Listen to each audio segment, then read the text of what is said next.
Well, we're at North Landing at Flamborough. I must say it's very cold.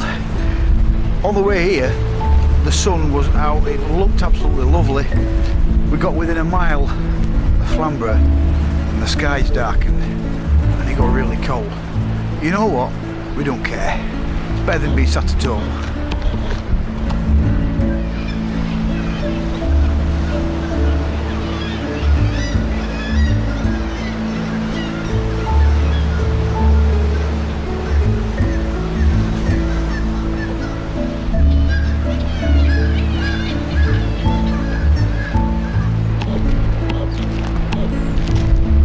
Incidentally, this is where they filmed the shooting scenes on the new Dad's Army film. It's one of my favourite places of all, this. Let's go and check out this crevice.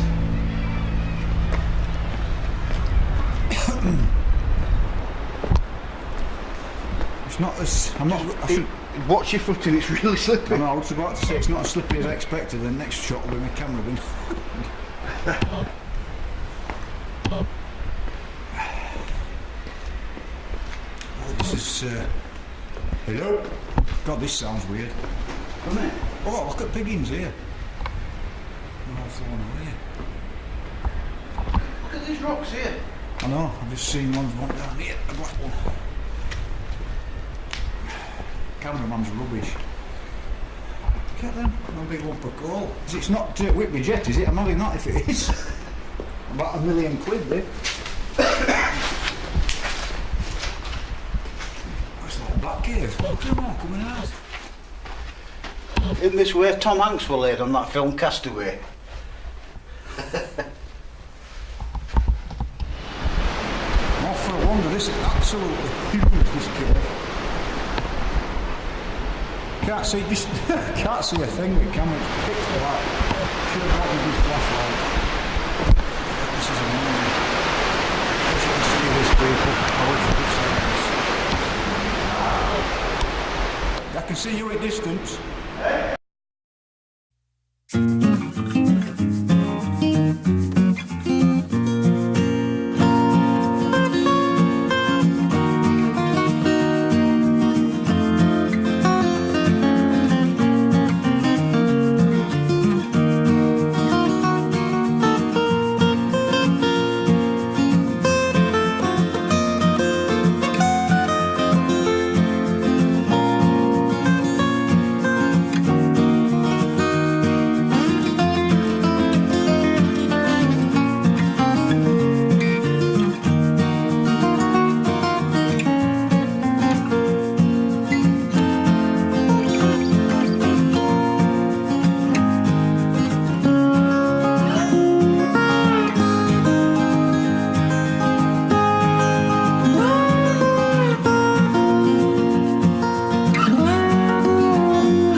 Well, that was an enjoyable afternoon.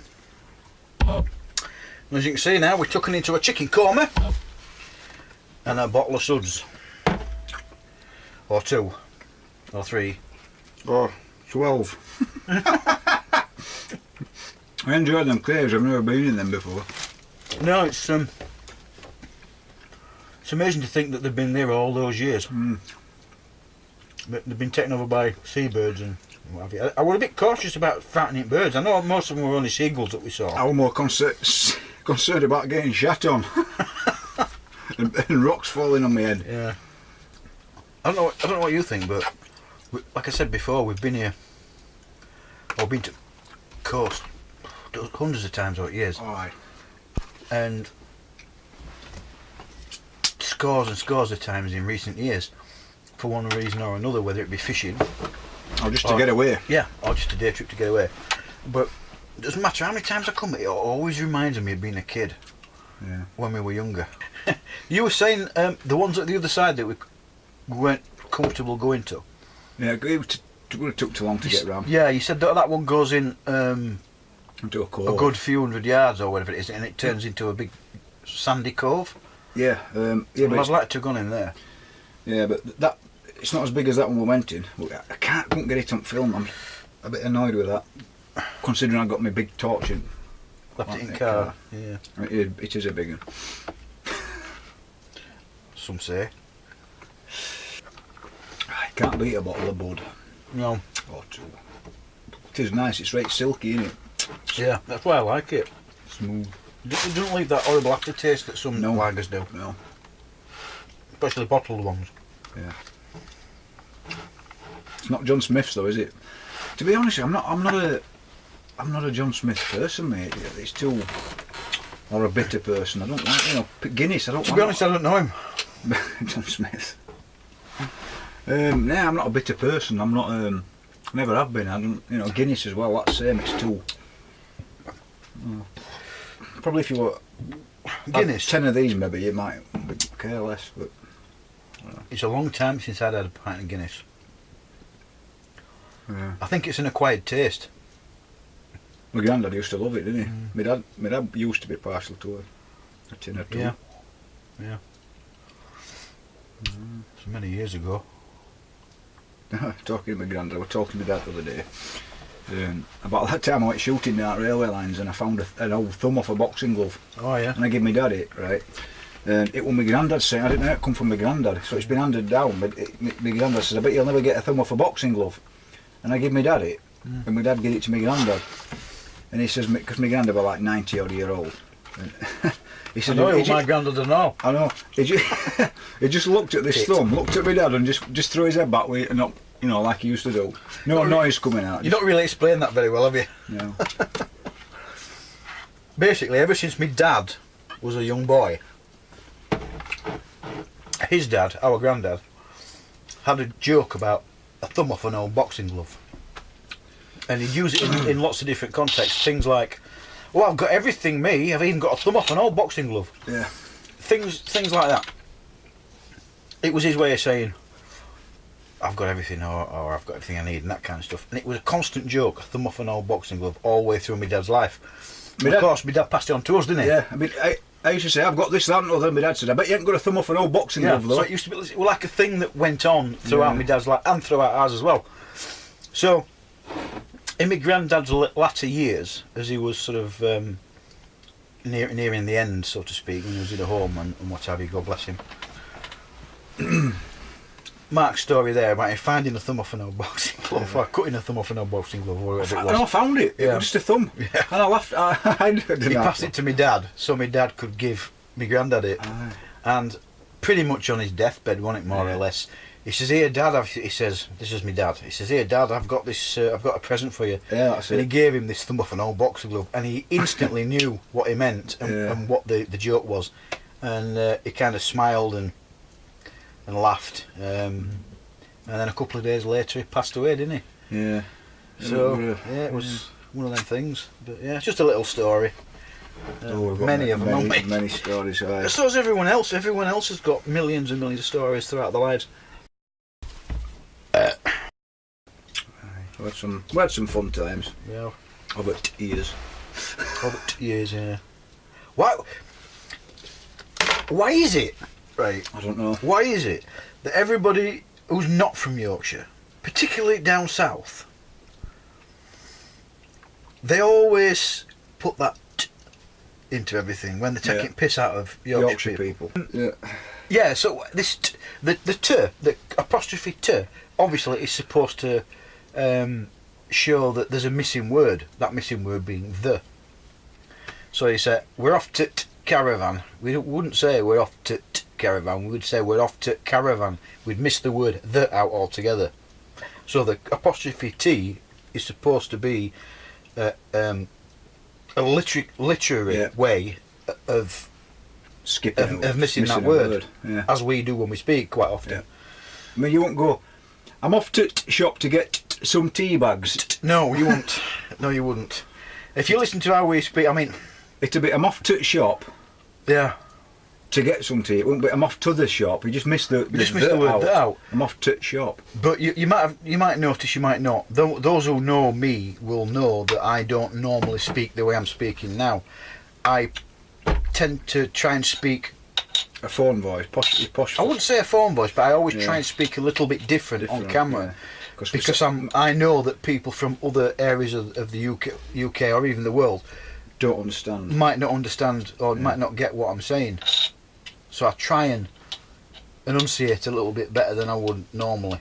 Because if I went into the way I normally speak, which doesn't change my voice like, you know what I mean? Does that know where I'm what I mean? Yeah. But things like that, other folk might not understand. Yeah. See what I mean? Other people might not understand. So that's the way. That's just me. Yeah. But yeah, stop putting that in it. Put in here. Do you remember Roadrunner? That cartoon. Yeah. Meep meep. You remember that? No. Mm. Have you noticed how everything's been Americanised? Americanised. Well, Yeah. Up until recently, we had to open these with a bottle opener. But the US, in their wisdom, have had twist-off caps for donkey's years, haven't they? Hang on, I've got some chicken stuck in my tooth. Yeah. But it's foul, isn't it? So now, well, Budweiser anyway, I don't know about any other brands, but you've got a twist-off top on these now, like... we've caught up eventually. Yeah. Aye, caravan wheels are still square. I don't know. I mean, I'm 53 this year. Yeah, I know. Don't look it. Stone, probably. Yeah, I'm 53 this year. What old are you? 76. 47. Yeah, next. This year, the next, yeah. And I don't know if anyone else feels the same when you get to our age, but we started to think about what it's going to be like when we get to a point where we can't do the kind of things that we've enjoyed doing most of our life. Yeah. We're getting to a point now where we're thinking, how long have we got left? I know it's sad, innit, and it's bloody horrible and it's awful and depressing to think about, but it's a fact. It is. And one of the things we do, which obviously we don't really show on YouTube, is that we do make a lot of videos, and they're just for us. Yeah, just memories. Just memories. Two brothers, and we do choose some bits, don't we, and we put them on YouTube, and we do edited bits. We're not professional filmmakers, and we don't pretend to be, but some of the stuff that we make for ourselves, you know. What was that? But we do have a lot of videos, don't we, that we've done just for ourselves, as just memories, and memories for his family as well. Because, again, I know I don't want to sound depressing and stuff, but once we've gone, photographs are one thing. Everybody looks at photographs of the lost loved ones, but I think a video is much better, isn't it? Of course it is. Yeah. It's more lifelike. It's more. It brings back the feeling as well. For people. Some videos. I mean, some of ours go back. What did we start? 12, 13 years ago. But it was just for us, wasn't it? You know, on crappy old 4 megapixel. Well, not even that. Probably 1 megapixel phones. Yeah. Technology's moved on, hasn't it? Just moved on. We haven't, but time moves on though, really quickly. It does. It's really scary when you start looking at videos what you made 12 years. Like that one I watched it the other day, and someone says, "God, your Paul looks young on that," and I worked it out that you'd have been 40 Yeah. On that video. Yeah. No grey, nothing. Just 40 years. I kind of went grey over a period of 4 or 5 years. Yeah, I'm starting like my centre of my beard look a bit skunky. It goes white down the middle. Yeah. But it comes to you all, and it's if you look at the mirror and think, God, what's happening? Because inside I still feel. Yeah, you don't feel any different, do you? Yeah, I just still feel like I'm in my 20s, you know. And then sometimes you think, oh. Until you start trying to walk over rocks. Yeah, and you fall down at beach, then you realise that you're not 20 anymore. And stuff what you used to do easy when you were younger, it's you know, climbing up, like we've just done there, climbing up that 10, 12 years ago. Oh, that slipway. I could have jogged up that 10 years ago. Yeah. Yeah, it's a fact of life, but we have to. We embrace it. We embrace every moment that we can, because you don't get them back, and I think it's important. It's like not just for us, but for people that we leave behind. Because at the end of the day, all these videos that we've made, not necessarily the ones that we show on YouTube, but those included, are going to be memories for our kids, and our grandkids. I mean, how many grandkids have I got? Christ, I don't know, lost count. I was a granddad before I was 40. I was 39 years old when I first became a granddad. That makes you feel old, I'll tell you. Those of you who've got grandkids, you'll know exactly what I mean. The first time you realise that you're a grandfather or a grandparent, you think, oh. Yeah, but it's like these videos. We did one in Brid, didn't we? And we sat at cafe having his dinner. Yeah. And I said to him, I said, just think, in a few years' time we'll be looking at this video and saying, Christ, that was 5 years ago. Where's that 5 years ago gone? And it's happened, and it's just. Yeah. I don't think I didn't put that on YouTube, did I? I don't know. No, I don't think I did. So. We've still got it. Obviously, it's like a private. I mean, we've got, as I say, we've got loads of videos, and they're not just video clips as such. They're actually edited videos that we've made. Yeah. They're just for us and us family. And that's the one you're on about, isn't it? Yeah, that and what's that, motorbike 6 years ago? Oh yeah, when we went to. What it 2013? What you wrote it in sand? Yeah, 2013. And we both had motorbikes, now, didn't we? Then. Yeah. And we took bikes. We came. I think did I put it on YouTube? That I don't know. Can't remember. I don't think I did. Your memory goes on all as you get older. It weren't to old Gates. Old Gates. Harry Enfield. Yeah.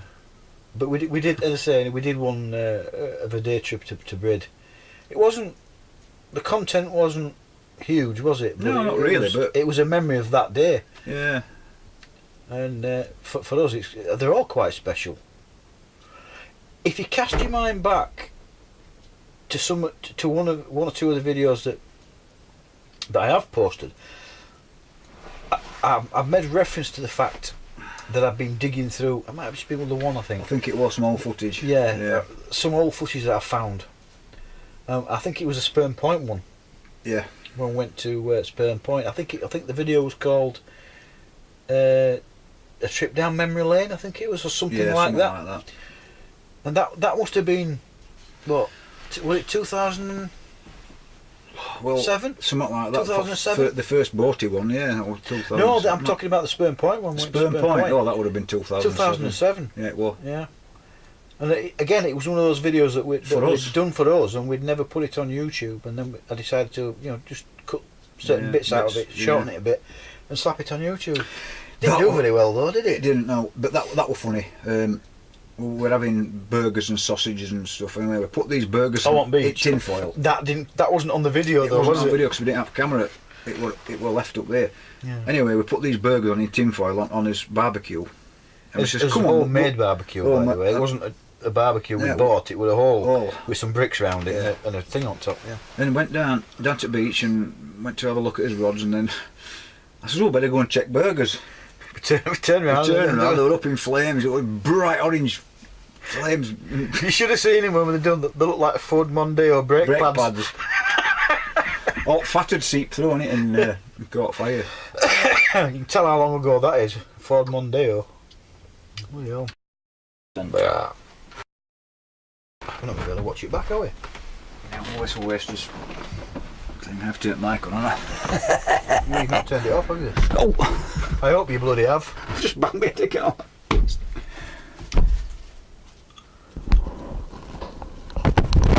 Yep, it's on. Yeah, it's flashing red, but it's on back. Well, that's a lot of flaming use, isn't it? I know. Why is crap a light on? So I could see where I was throwing fags down the toilet. We ain't got an ashtray. We don't smoke it, caravan. No. Not that it's anybody else's, but it just one of them things, isn't it? Yeah, well, It's just a habit. We never used to smoke it static, even though it was ours, like. But No. got some eggs in fridge. Brian gave me some from farm. What, in this fridge? Yeah, brought some. Have you? Or have I? I don't see any eggs in fridge. Oh yeah, there is. There's a... If it doesn't, did I put them in? Yeah, they're fresh, they're free range ones. Loot box, aren't they? Brian gave me. Oh, better be careful, I nearly shot my son earlier. Yeah, I mean that video, that fishing back to Sperm Point, where right at the end of the video, where he said it's what was it? September something 2007. Beep. Yeah. And, you look at that and you think, Christ, where's that time gone? But the older you get, The last time you've got left. yeah, as well as the faster it goes. Yeah, Like that's my true. dad said to me, life it's like a toilet roll. Yeah, it's full of shit. Yeah, most of it is, but the closer to the middle you get, the faster it goes. I think I'm gonna tell you good funny- one, the good times stay sticking in your mind more. I'm going to tell you a funny story. When I was probably 12, Cornsey, John Corns, Yeah. my old mucker used to knock about with. Well, there used to be an orchard down that lane. Peggy's Orchard, I think they called it, where they sold pears, 15 pence for a pound or whatever it was. Well, he used to. We sneaked in around back fields or fence once, right? Yeah. And shitting ourselves like you do. Waiting for, because we got told he comes out with a rice gun to shoot you with a shotgun full of rice. Anyway, I'm sure that wasn't true. we were putting pears in his pockets and filling his coats up, but eating them at the same time. Right, it's a true story, this. Yeah. And we stuffed his faces with these pears. Anyway, an hour, 2 hours later passed. I thought, oh, I need toilet, and I thought, I need toilet right bad. I'm not kidding, this is a true story, this. So I was running up Market Street, top of Eastfield, Market Street, and as I was running, I farted, but it wasn't a fart. I thought it would have fart, but it wasn't. But it wasn't a fart. I thought it would have fart, but it wasn't. And I filled my kecks up. Honestly, it was the most. He filled his kecks up. It was the most horriblest feeling. Was it a shart? It would have A shart is, we think it's going to be a fart, but it's not. It had gone through me like a dose of Pears. pears. But yeah, that was another true story.